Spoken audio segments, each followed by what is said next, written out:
Commander Jiho Park stood at the main window of Earth Defense Station Alpha, his hands clasped tightly behind his back. His face showed no emotion, but his knuckles were white from pressure. On the large display screen before him, red dots appeared at the edge of the solar system. There were hundreds of them, then thousands. How long do we have? Jiho asked, his voice steady despite the fear in his stomach. Lieutenant Do-Yun Kim looked up from her console. At their current speed, the alien fleet will reach Earth's orbit in 72 hours, sir. Jiho nodded slowly. And our defense forces? All ships are ready, but Do-Yun hesitated. Sir, we have only 53 combat-ready vessels. The aliens have over 3,000. The command room fell silent. Everyone knew what this meant. Humanity's first contact with alien life would likely be its last. Send the alert to all Earth nations, Jiho ordered, and get me a direct line to Admiral Dae-hyun. Now. Admiral Dae-hyun. Kang was not surprised when the call came. For 30 years he had warned the world governments that this day might come. For 30 years most had ignored him. Only a few had listened and helped with his secret plan. Now in the underground war room beneath Seoul, he faced the Emergency Council of Earth's United Government, 12 men and women who represented all of humanity. Their faces showed fear and anger. How is this possible? Asked Counselor Hee-jin Bae. Our deep space monitoring should have detected them years ago. Dae-hyun pulled up an image on the main screen. It showed one of the alien ships, its dark hull covered with strange symbols. We believe they used some kind of cloaking technology. They only became visible when they chose to be seen. This is not a random encounter. They have been watching us, studying us. Who are they? What do they want? Another counselor asked. They call themselves the Cracks. From what little communication we've received, they want Earth. All of it. They see us as primitive beings who barely know how to leave our own planet. But that's not true. Counselor Min Ho-yoon slammed his fist on the table. We have bases on Mars and the Moon. We have ships that would be destroyed in seconds against their weapons. Dae-hyun cut in. Our most advanced technology is like stone tools compared to theirs. Silence filled the room. Outside, in cities across the world, people were looking up at the sky, wondering about the strange new stars that had appeared, Cracks ships now visible to the naked eye. Then we surrender, Counselor Hye-jin said quietly. To save lives. Dae-hyun shook his head. The Cracks don't want surrender. From what we've translated of their messages, they want Earth's resources. They see humans as pests to be removed. Then what can we do? Min-ho asked, his earlier anger now replaced with despair. Dae-hyun took a deep breath. There is something I need to tell you, something that only 5 people on Earth know. He pressed his palm against a hidden scanner on the table. The lights dimmed, and a 3D map of the galaxy appeared above them. Dozens of stars lit up in blue, scattered across space. For the past century, Earth has been secretly sending colony ships to these locations. Using experimental faster-than-light technology, we kept hidden from the public. Gasps and shouts filled the room. That's impossible. You had no right. How many people know about this? Dae-hyun waited for the noise to settle. The colony program began after we detected the first alien signals in 2084. We realized we weren't alone, and we might not be safe. The world's major powers agreed to a secret program, insurance against extinction. He zoomed in on one of the blue dots. The first colony ship left in 2090, headed for Alpha Centauri, the Polaris colony. Since then, we've established over 40 settlements across 28 star systems. How many people? Hee-jin asked. Over 3 million colonists total. Each colony was designed to develop independently, with its own approach to survival and technology. We sent our brightest minds, our most adaptable people. And we've had no contact with them? Min-ho asked. Minimal contact only. To keep them, hidden communication was restricted to emergency quantum channels. Most colonies are now entering their 3rd generation. Counselor Hye-jin looked confused. But how does this help us now? They're light years away. Dae-hyun smiled for the first time. Some of the colonies have likely developed technologies far beyond what we have on Earth. Different environments, different challenges, different solutions, and they all know one thing: Earth is their homeland. He pulled out a small device from his pocket. It glowed with a soft blue light. This is what we call the Lazarus Protocol. It sends an emergency signal through quantum-entangled relays to every colony. It tells them Earth is in danger and needs help. "And you think they'll come?" Minho asked. "After all this time?" "I believe they will. But we need to buy time. We need to hold out against the cracks as long as possible." In orbit around Earth, Commander Jiho's small fleet prepared for a battle they couldn't win. Their mission wasn't victory. It was delay. "All ships in position," Do-Yun reported. "The cracks' fleet will enter weapons range in 30 minutes. Jiho looked at the faces of his crew members. Young men and women who had joined Earth's Space Force to explore, not to fight a hopeless war. "Send this message to all ships," Jiho said. "We fight not for victory today, but for humanity's tomorrow. Hold the line as long as you can." The first shots came minutes later. Bright beams of energy cut through space, slicing 2 Earth ships in half before they could even return fire. Jiho watched in horror as his fleet engaged the enemy. Earth ships fought bravely, using everything they had against the alien vessels, but the difference in technology was too great. For every crack ship damaged, 5 Earth vessels were destroyed. Within 3 hours, half of Earth's defense fleet was gone. "Sir, we've received a message from the Crack's command ship," Do-Yun said, her voice shaking. "They're offering terms of surrender." Jiho clenched his jaw. "Put it on screen." The image of a Crack's commander appeared. Its skin was pale gray with ridges along a high forehead.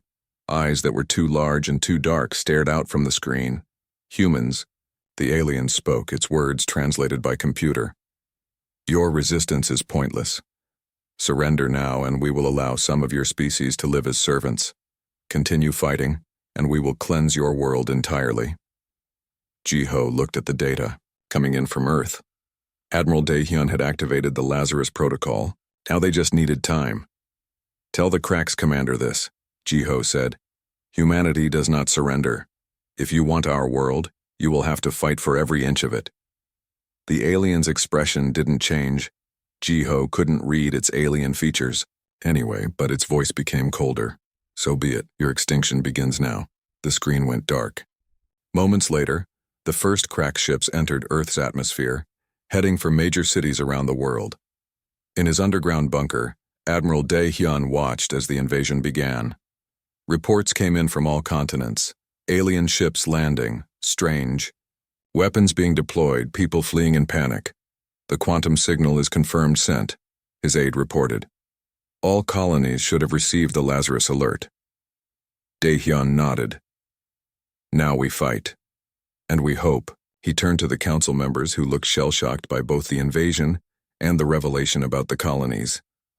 "We need to organize resistance cells in every region.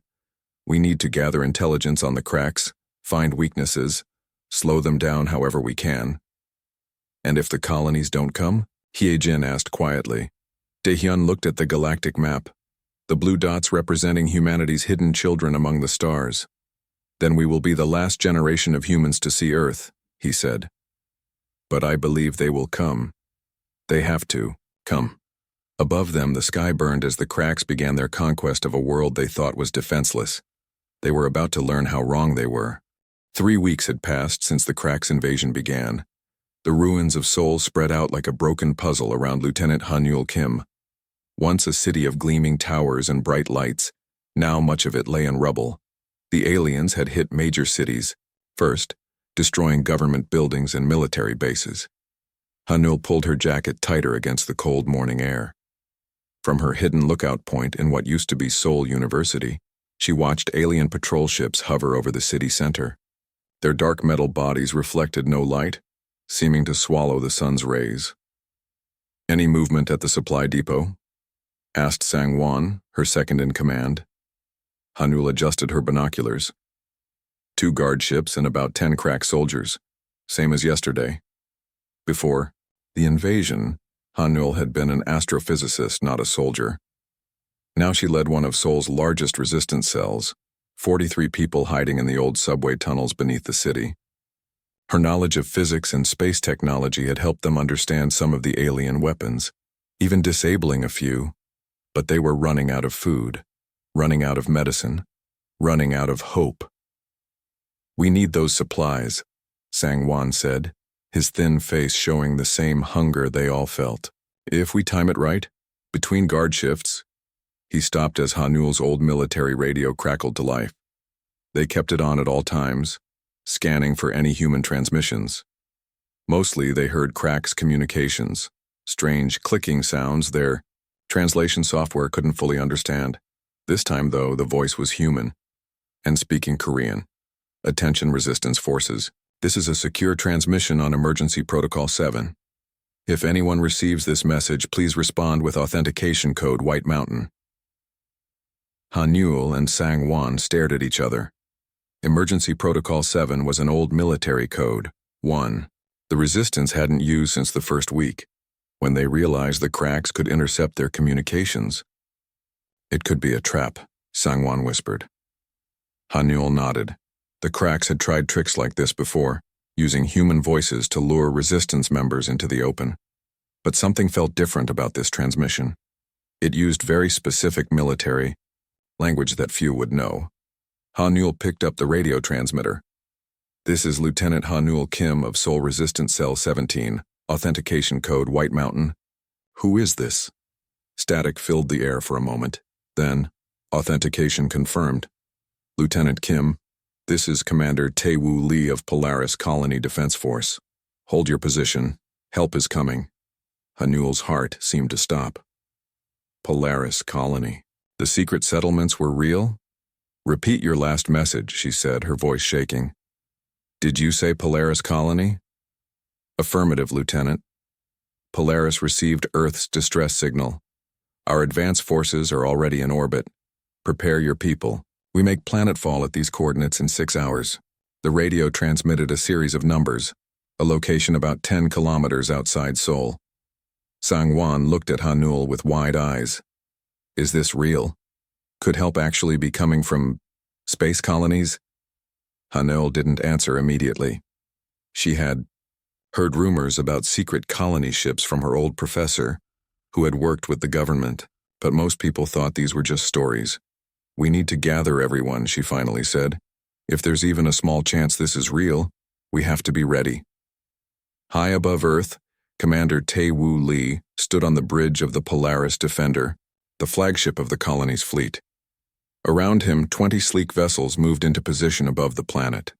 Unlike Earth's bulky ships, the Polaris vessels were slim and angular. Their dark blue hulls covered with frost patterns that weren't just for show. They helped hide the ships from enemy sensors. Tae-woo was born on Polaris, a frozen world orbiting Alpha Centauri. His grandparents had been among the first colonists. All his life he had trained for this moment. Every child on Polaris grew up learning 2 things: how to survive in extreme cold, and how Earth might one day need their help. "Cracks patrols detected," reported his sensor officer Jin Woo. 6 vessels heading toward our position. "Engage stealth systems," Tae-woo ordered calmly. "Prepare cryo-weapons." The Polaris ships shimmered and seemed to fade slightly from view. Their stealth technology wasn't perfect in visibility, but it confused sensors and made them hard to track. The Cracks patrol ships passed nearby without slowing. They hadn't seen the Polaris fleet. "Commander, ground team is ready for deployment," said Captain Mi-suk Kang, his tactical officer. Tae-woo nodded. "Begin Phase 1. Let's show these Cracks what humans from the ice world can do." Hanul led 20 of her best fighters through the ruins of Seoul's outskirts. They moved silently, avoiding Cracks patrols using routes they had mapped over weeks of careful observation. The meeting point was an abandoned train yard. As they approached, Hanul felt doubt creeping in. What if it really was a trap? She would be leading her people to their deaths. "Movement ahead," whispered Sang-won. Hanul raised her hand, signaling everyone to stop. Through her binoculars, she saw figures moving in the shadows of old train cars. human figures wearing strange blue-white armor unlike anything she had seen before. One figure stepped forward, removing his helmet. He was clearly Korean, with a strong face and alert eyes that seemed to catch every detail of his surroundings. "Lieutenant Kim?" he called out. "I'm Commander Tae-Woo Lee. You can come out now. We've secured the area." Han-Nul hesitated, then stood up from behind her cover. "How do I know you're really from a human colony?" The man smiled slightly. "Because if we were cracks, you'd already be dead. And because I can tell you that Polaris Colony was established in 2090 under Admiral Kang's Project Diaspora. My grandmother, Dr. Lee Sun-mi, was the colony's chief medical officer." He said it so naturally with such specific details that Han-Nul found herself believing. She signaled her people to follow as she approached. How did you get here so fast?" she asked. "If your colony is light years away, faster than light technology," Tae-Woo explained. "The original colonists took experimental drives with them. On Polaris, we perfected them. We received Earth's distress signal 3 months ago by your time, but due to temporal effects of our drives, it was only weeks for you." He gestured to his soldiers. There were about 50 of them, all wearing the same ice blue armor with strange patterns that seemed to shift when Han-Nul looked directly at them. "This is just our advance team," Tae-Woo continued. "The main fleet is positioning now to strike at the Cracks command ships." Hope, a feeling Han-Nul had almost forgotten, began to bloom in her chest. "What can we do to help?" she asked. "We need your knowledge of Cracks' positions and behavior on the ground. Your resistance has been watching them for weeks. That intelligence is invaluable." Tae-Woo led her toward what looked like a normal delivery truck. Inside, however, was technology Han-Nul had never seen before. Holographic displays, weapons that glowed with blue-white energy, and communication devices no bigger than a fingernail. "These are phase-shift grenades," Tae-Woo explained, showing her a small blue sphere. "They temporarily shift matter into a semi-frozen state, very effective against Cracks biology. Their body chemistry doesn't handle extreme cold well. That's why your colony was able to develop such effective weapons against them," Han-Nul realized. "You live on an ice world." Tae-Woo nodded. "Polaris never rises above freezing. We've adapted our technology to work with cold, not against it. The Cracks, meanwhile, come from a warm world. Their ships, their weapons, their bodies, all vulnerable to extreme cold." Han-Nul felt a smile forming on her face for the first time in weeks. "So we actually have an advantage?" "Several," Tae-Woo said, "but our biggest advantage is that they have no idea we exist. The Cracks studied Earth for decades before attacking. They think they know everything about human technology and capabilities." He pulled up a holographic map of Seoul. "Now, show me where the main Cracks forces are positioned. We start taking back your city tonight." The first counterattack began at midnight. Polaris soldiers, using stealth technology that bent light around their armor, infiltrated the Cracks command post in central Seoul. Han-Nul's resistance fighters provided distraction and guidance through the ruins. When the attack came, it was swift and devastating. The Cracks, used to fighting a technologically inferior enemy, found themselves facing weapons they had never encountered. Phase-shift grenades froze entire squads in seconds. Cryo-rifles fired beams that could penetrate their armor and crystallize the flesh beneath. By dawn, the center of Seoul was back in human hands. The surviving Cracks retreated in confusion, unable to understand where this new enemy had come from. In orbit, the battle was even more one-sided. Polaris ships, appearing seemingly out of nowhere, disabled Cracks vessels before they could raise their shields. Standing in what had been the Cracks command center, Han-Nul watched Tae-Woo receive reports of victories across the region. "This is just the beginning," he told her. "Polaris was closest to Earth, so we arrived first. But our colony was just one of many. We've detected at least 3 more colonial fleets approaching the solar system." "How many colonies are there?" Han-Nul asked. "Over 40 were established. We don't know how many survived and developed, but we do know one thing. Earth will not fall. Humanity is coming home." 2 months after the arrival of the Polaris forces, Seoul had become the center of Earth's resistance. The old city hall, now rebuilt with Polaris technology, served as the United Earth Command headquarters. Maps and holograms covered the walls, showing cracks' positions across the planet. Red markers dominated most continents, but blue spots, areas reclaimed by humans, were slowly growing. Hanul walked through the busy command center, nodding to both Earth resistance fighters and Polaris soldiers, working together over the HFY. Past weeks, they had learned to respect each other's strengths. Earth fighters knew the terrain and cracks patrol patterns. Polaris soldiers had the technology to exploit this knowledge. "Lieutenant Kim, the Admiral wants to see you," a young communications officer said, pointing to the main strategy room. Inside, Admiral Dae-hyun stood with Commander Tae-woo around a large holographic display of Earth.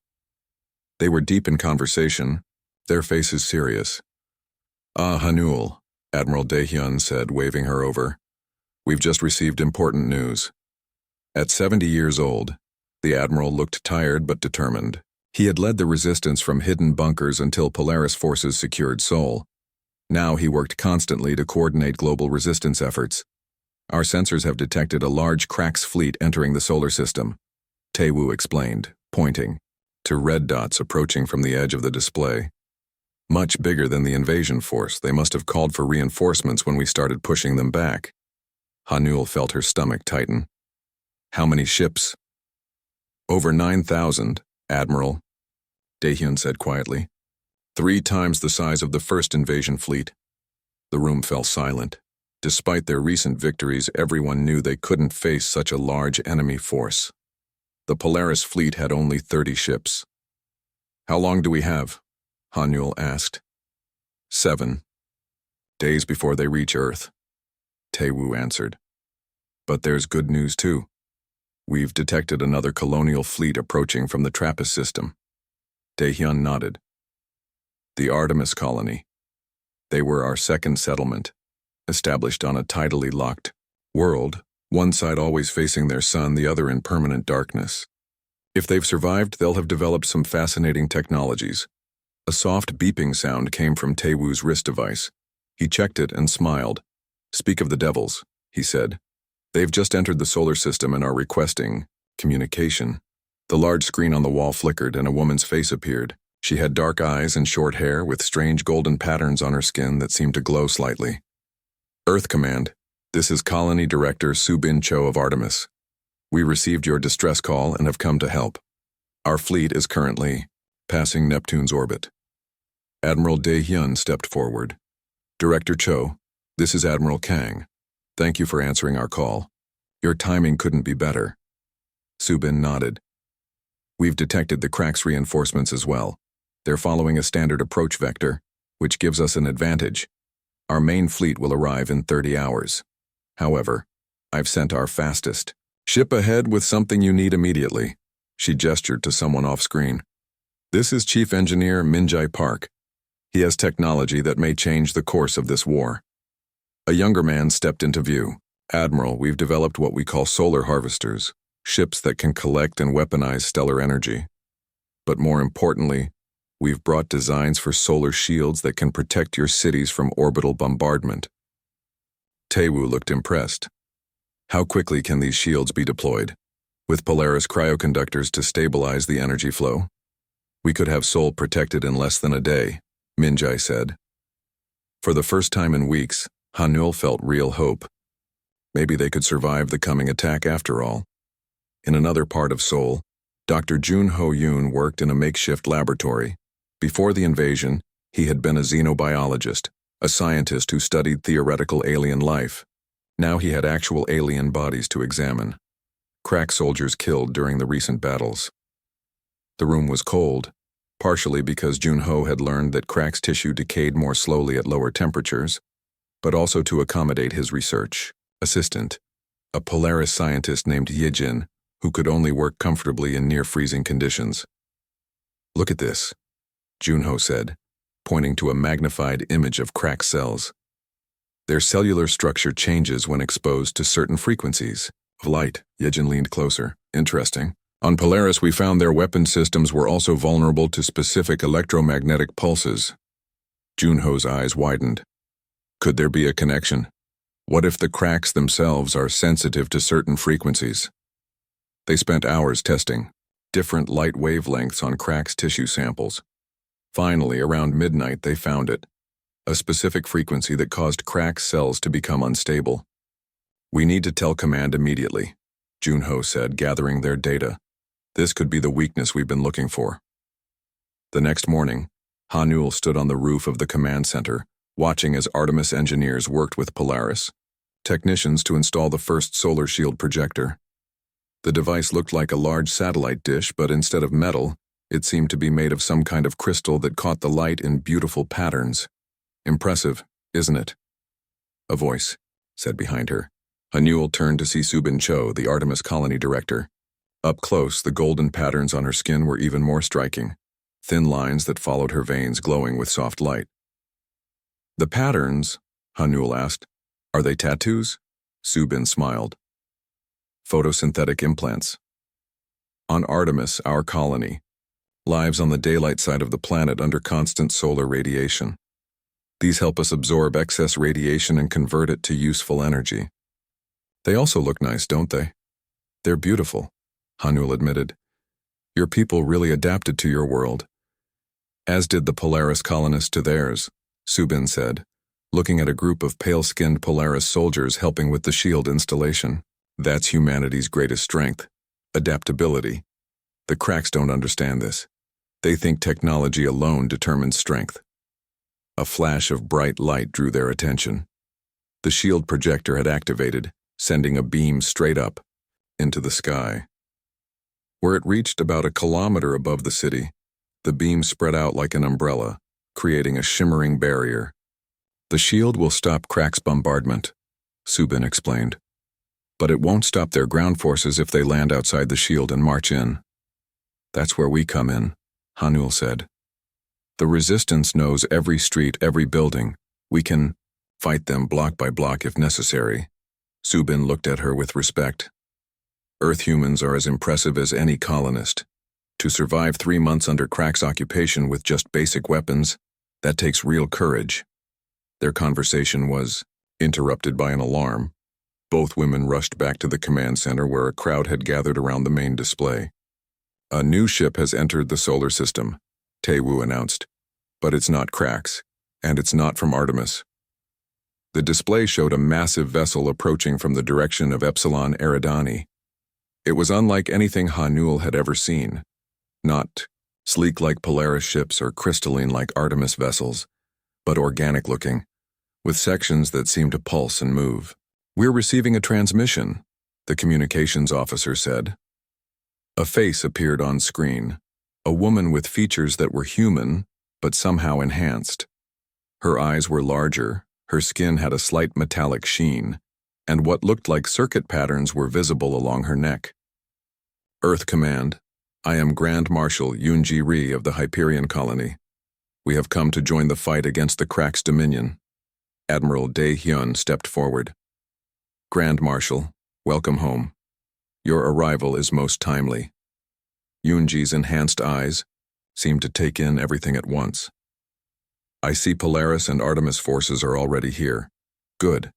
The Hyperion battle group will take up position in Earth orbit immediately. May I ask what capabilities your forces bring?" Taewoo asked. Yoonji smiled, revealing teeth that seemed too perfect, too white. "Hyperion chose a different path than either ice or light. We embraced biological enhancement and human-machine integration. Our soldiers can interface directly with our ships and weapon systems. Our reaction time is measured in microseconds." The image shifted to show Hyperion troops. They weren't wearing armor like Polaris soldiers. They seemed to be partly merged with their equipment, with implants and technological enhancements visible on their bodies. "We also bring important intelligence," Yoonji continued. "The Cracks aren't just conquerors, they're exterminators. We've tracked their movements through 7 star systems. In each one, they harvested resources and eliminated all intelligent life." Hanul felt cold despite the warm room. "Why? What do they gain from wiping out other species?" "Security," Yoonji said simply. "The Cracks fear any species that might one day challenge them. They eliminate potential rivals before they can become threats." The command center fell silent as everyone absorbed this information. They weren't just fighting for territory, they were fighting for humanity's very existence. 3 colonial forces are now here, Admiral Dae-hyun said, looking around the room. Each with different technologies, different strengths. Together with Earth's resistance, we have a chance against the coming Cracks fleet. Hanyul thought of all the people still hiding in bombed-out buildings and subway tunnels across Seoul, across the whole world. People who had no idea that humanity's lost child. 5 days before the Cracks reinforcements would reach Earth, Seoul buzzed with activity. Colonial and Earth forces worked together around the clock, preparing defenses and weapons. The city had become a strange mix of technologies: Polaris ice weapons, Artemis solar shields, and Hyperion biotech, all working alongside Earth's more basic but practical tools. In the main lab of the United Earth Command, Dr. Jun-ho demonstrated his discovery to the gathered leaders. Hanyul stood nearby, watching the colony representatives closely. Admiral Dae-hyun, Commander Tae-woo, Director Subin, and Grand Marshal Yoon-ji all focused on the small device in Jun-ho's hands. When exposed to this specific light frequency, Jun-ho explained, Crack's cellular structure becomes unstable. Watch. He aimed the device at a container holding a piece of Crack's tissue.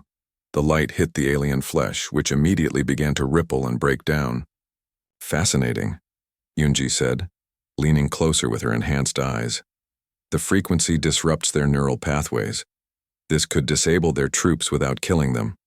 Or it could be scaled up to create a weapon that would stop their ships, Tae-woo suggested. Subin nodded. My engineers can modify our solar collectors to emit this exact frequency. We could target their entire fleet at once.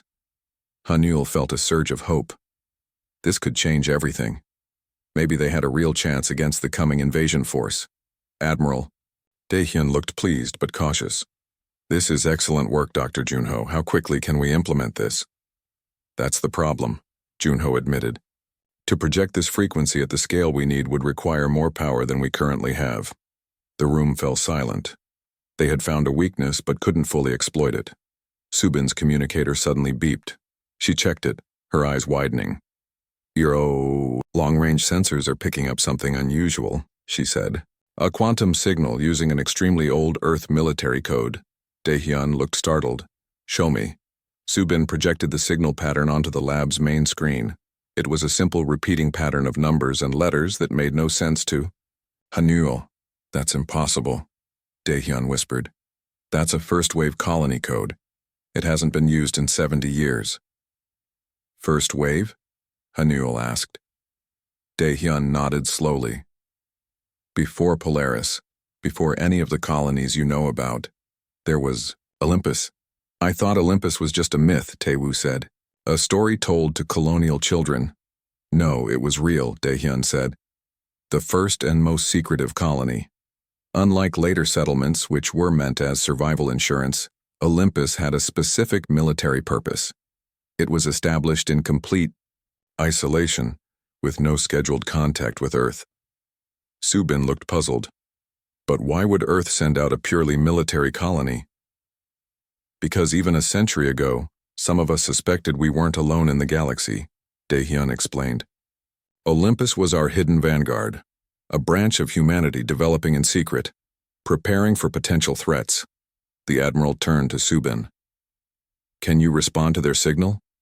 She nodded and began typing commands. Minutes later, a response came. Through. They're requesting video communication, Subin reported. Put it on screen, Dae-hyun ordered. The main display flickered, and a stern-faced woman appeared. She wore a dark uniform with insignia Hanyul didn't recognize. Behind her was what looked like the bridge of a massive ship. Earth Command, this is Admiral Min-seo Choi of the Olympus Armada. We received your distress signal and have mobilized. Our forces. Request permission to enter Earth space. Dae-hyun stepped forward, his face showing both shock and relief. Admiral Choi, this is Admiral Kang. Permission granted, welcome home. Min-seo's expression remained serious. Our advanced scouts have already entered your system and report a large enemy fleet approaching. We've analyzed their capabilities. The situation is grave, but not hopeless. How many ships do you bring, Admiral? Yunji asked. The Olympus Armada consists of 317 capital ships and over 2,000 support vessels. Mincio replied calmly. Everyone in the room stared in disbelief. Even combined, the Polaris, Artemis, and Hyperion fleets had fewer than 100 ships. How is that possible? Tae-woo asked. Even with advanced construction methods, Olympus has been preparing for this exact scenario for generations, Mincio explained. Our entire society is built around military readiness. While your colonies adapted to their environments, we focused solely on building our forces and gathering intelligence. She gestured, and the view changed to show a massive fleet moving through space. The ships were unlike any Hanul had seen, dark, angular vessels that seemed to absorb light rather than reflect it. We've been conducting stealth reconnaissance in Crack's territory for decades, Mincio continued. We know their tactics, their technology, and most importantly, their weaknesses. Hanul couldn't believe what she was hearing. While Earth thought, itself alone and vulnerable, an entire human battle fleet had been watching from the shadows preparing. Admiral Choi, Junho spoke up. We've discovered that the Cracks are vulnerable to a specific electromagnetic frequency, but we lack the power to weaponize this discovery effectively. Mincio nodded. Our ships use what we call dark matter reactors. They can generate the power you need. Send us the frequency data, and we'll modify our weapons accordingly. For the first time, Hanul saw real hope on the faces around her. They weren't just fighting for survival anymore. They were fighting to win. 2 days later, Hanul stood in the new unified command center, watching representatives from all 4 colonies work with Earth military leaders. The massive Olympus fleet had taken positions throughout the solar system, hiding behind planets and moons, ready to spring a trap on the approaching Cracks. They think they're facing a disorganized resistance and a few colonial ships, Tae-woo explained as they studied the tactical display. They have no idea what's waiting for them. But even with Olympus, we're still outnumbered, Hanul pointed out. The Cracks have over 9,000 ships. Numbers aren't everything, said a voice behind them. Admiral Mincio had entered the room, her dark uniform making her stand out among the others. The Cracks expect to fight one type of enemy. Instead, they'll face 5 different human forces, each with different tactics and technologies. She pointed to the display. Polaris ice weapons will disable their engines. Artemis solar shields will block their main weapons. Hyperion's enhanced soldiers will board and capture key vessels. Earth resistance fighters will provide crucial intelligence. And Olympus? She smiled slightly, the first time Hanul had seen her do so. We bring surprise. The Cracks don't know we exist, and they certainly don't know we've studied them for decades. A young officer approached them. Admiral, we've finished installing the frequency weapons on all major ships. We're ready for deployment. Mincio nodded. Begin Operation Homecoming. Throughout the command center, people moved with renewed energy. For the first time since the invasion, they were taking the fight to the enemy. Hanul found herself working with representatives from each colony, a Polaris tactical officer, an Artemis engineer, a Hyperion communications specialist, and an Olympus weapons expert. Despite their different backgrounds and adaptations, they quickly found ways to combine their strengths. It's amazing how different we've become, Hanul said to Tae-woo as they watched the diverse group work together. Each colony evolved in its own direction. Different but still human, Tae-woo replied. That's our real strength against the Cracks. They're unified but rigid. We're diverse but adaptable. The main screen suddenly lit up with an alert. Crack's fleet has crossed Mars. Orbit, announced the sensor officer. They'll reach Earth in 12 hours. Mincio stepped to the center of the room. All ships move to battle positions. Remember the plan. Let them think they're facing only a small defensive force. Once they commit to the attack, Olympus ships will emerge from hiding and hit them from behind. Hanul watched as orders were relayed to ships throughout the solar system. Polaris vessels with their stealth technology would strike first. Artemis ships with their solar weapons would target the Cracks' flagship. Hyperion forces would defend Earth's orbit, while Olympus ships would trap the Cracks' fleet from multiple directions. Lieutenant Kim, Minseo called, waving Hanul over. I need you to coordinate with the ground resistance. When the space battle begins, we need your people to hit Crack's ground forces simultaneously. Can you organize this? Hanul stood straighter. Yes, Admiral. The resistance is ready. As she left to prepare her teams, Hanul realized something important. In just a few months, humanity had gone from facing extinction to mounting the largest counterattack in its history. Not as just Earthlings, but as a species united across the stars. The Cracks had thought humanity was defenseless. They were about to learn how wrong they were. The Cracks' reinforcement fleet entered Earth orbit with overwhelming confidence. Their scouts had reported Earth's defenses, a small number of unusual ships that posed no real threat to their 9,000 vessels. The Cracks' supreme commander, Varthon, watched from his massive flagship as his fleet spread out to surround the planet. Begin the bombardment, he ordered. Destroy their defensive installations first, then target population centers. Cracks gunners prepared to fire on Earth's cities, their weapons powered up, glowing with deadly energy. The first shots launched toward Sol, where the human resistance was strongest. But the energy beams hit an invisible barrier, the Artemis solar shields that now protected major cities. The Cracks' weapons flared brightly, then dissipated harmlessly against the shield. What is this? Varthon demanded. Increase power to all weapons. Before his order could be carried out, sensors across the Cracks' fleet began to sound alarms. Ships were appearing all around them, hundreds of vessels seemingly materializing from nowhere as the Olympus fleet dropped their stealth systems. The trap had been sprung. Commander Ji-Ho Park stood on the bridge of the Olympus flagship, the Eternal Vigilance. After 3 months held prisoner in a Cracks detention camp, he had been rescued by Polaris forces. Now he was where he belonged, commanding a human vessel against the invaders who had nearly destroyed his world. All ships report ready, said his tactical officer. The Cracks are surrounded, Ji-Ho nodded. Begin the attack. Remember the plan. Disable, don't destroy when possible. We want prisoners and intact ships for study. Across the Earth orbital space, the battle erupted. Polaris ships struck first, their ice beam weapons freezing Cracks engines and weapon systems. Artemis vessels launched solar flares that overloaded Cracks sensors and communications. Hyperion troops, piloting small, fast boarding craft, attached to larger Cracks ships and cut their way inside. The Olympus fleet, the largest human force, deployed their frequency weapons, devices specifically calibrated to the weakness Dr. Jun-Ho had discovered. When the beams hit Cracks ships, the aliens inside fell unconscious or became disoriented, unable to operate their vessels effectively. Ji-Ho watched as the battle unfolded exactly as planned.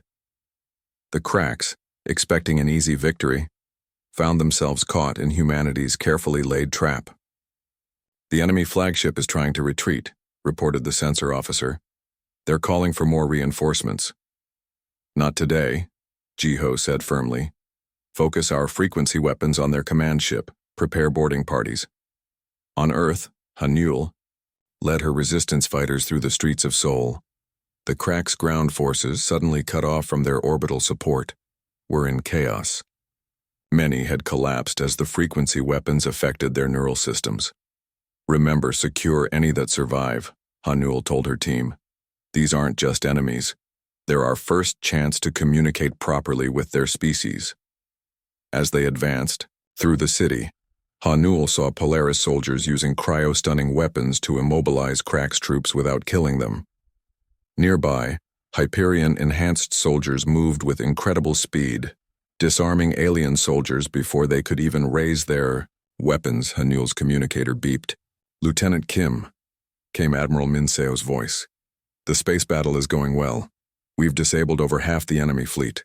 The rest are surrounded. The ground situation is under control too, Hanul reported. Most Cracks forces are surrendering, or incapacitated. Good. There's something else you should know, Minseo said. Commander Ji-Ho is leading a boarding party onto the Cracks flagship. They're going after the Supreme Commander. Hanul felt a surge of pride. Ji-Ho had survived 3 months of Cracks imprisonment and was now leading the attack on their leader. Earth's defenders had come full circle. Jiho led 20 soldiers through the corridors of the Crack's flagship. 10 were from Olympus with their advanced dark matter weapons. 5 were Hyperion troops, their enhanced bodies moving with machine-like precision. The rest were Polaris and Earth Special Forces. "The command center should be ahead," said his Olympus lieutenant, checking a holographic map. "Our scans show 15 Cracks still active inside." Jiho nodded. "Remember, we want the Supreme Commander alive. Use frequency weapons first, then cryo-stunning, if necessary." They approached the massive doors of the Crack's command center. The Hyperion soldiers stepped forward, their enhanced muscles easily forcing the doors open despite the lock systems. Inside, the Crack's command crew turned in surprise. At the center stood a larger Crax with elaborate armor, clearly the Supreme Commander. Unlike his soldiers who reached for weapons, Varthon remained calm. "I wondered when you would arrive," the Crack's leader said in perfect English. "You humans are unexpected. Surrender your vessel and order your fleet to stand down," Jiho demanded, aiming his frequency weapon at the Crack's leader. Varthon tilted his head. "You could kill me now, but you haven't. Interesting. Perhaps your species is different from what our studies suggested." "You studied an incomplete picture," Jiho replied. "You saw only Earth, not humanity's full potential." The Crack's commander seemed to consider this. "Our predictive models showed your species would eventually threaten us. We eliminate threats before they develop." "And now?" Jiho asked. "What do your models predict now?" For the first time, the alien showed an emotion Jiho could recognize: uncertainty. "They did not account for hidden colonies, for different paths of development, for your diversity." With a gesture that seemed almost respectful, Varthon removed his command insignia and placed it on the control panel before him. "I surrender my vessel and my person. The Crack's dominion has misjudged humanity." 3 days later, Seoul hosted a historic gathering. In the rebuilt city square, representatives from Earth and all colonies met to decide humanity's future. Admiral Daehyun, Commander Taewoo, Director Subin, Grand Marshal Yoonji, and Admiral Minseo sat together at a large table, with Hanul, Jiho, and other key figures from the conflict joining them. Thousands of people filled the square, watching as the leaders of humanity's scattered branches came together. Screens broadcast the event worldwide, showing people everywhere the diverse faces of their returned cousins from the stars. Admiral Daehyun spoke first. "The Crack's invasion has been defeated. Their remaining forces have withdrawn from our solar system under the terms of our agreement. But now we face an important question. What next?" The colonial leaders each expressed their views. Some, like Yoonji from Hyperion, advocated pursuing the Cracks to ensure they never threatened Earth again. Others, like Taewoo from Polaris, suggested focusing on rebuilding Earth and establishing proper connections between the colonies. When they had finished, Hanul asked to speak. Though not officially a leader, her role in the resistance had earned her the right to be heard. "The Cracks attacked us because they feared what we might become," she said. "They saw our potential and tried to eliminate it. But in doing so, they revealed our greatest strength, our diversity." She looked around at the gathered representatives. Each colony developed in its own way. Polaris mastered cold. Artemis harnessed light. Hyperion merged with machines. Olympus prepared for war. And Earth endured. Together, we are stronger than any single path could make us. "What are you suggesting?" Admiral Minseo asked. "That we don't return to being separate worlds," Hanul replied.